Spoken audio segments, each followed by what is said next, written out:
AP assembly budget సమావేశాలు నేటితో ముగియనున్నాయి. ఈ క్రమంలోనే వైసీపీ సభ్యుల తీరుపై స్పీకర్ అయ్యన్న పాత్రుడు సంచలన వ్యాఖ్యలు చేశారు. వైసీపీ ఎమ్మెల్యేలు సభకు హాజరు కాకుండా దొంగచాటుగా అసెంబ్లీకి వచ్చి సంతకాలు పెట్టి వెళ్లిపోతున్నారని ఆరోపించారు. తనకు తెలియకుండానే అటెండెన్స్ రిజిస్టర్లో సంతకాలు పెట్టి వెళ్లిపోవడం ఏంటని ఆగ్రహం వ్యక్తం చేశారు. సంతకాలు పెట్టిన వాళ్ళు తనకు సభలో కనపడాలి కదా అంటూ ఆగ్రహం వ్యక్తం చేశారు. ఈ కారణంగా సభలో ఎవరో ఒకరి ద్వారా మరో 2 ప్రశ్నలు అడిగే అవకాశం కోల్పోతున్నారు. ఇది చాలా దురదృష్టకరం. సభకు ఎన్నికైన గౌరవ సభ్యులు సగర్వంగా సభకు రావాలి.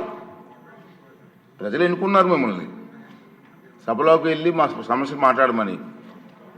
సభకు రావాలి. ఎవరికి కనిపించకుండా వచ్చి సభ్యులు హాజరు పట్టికలో సంతకాలు చేసి వెళ్ళిపోతున్నారండి దొంగల్లాగా వచ్చి.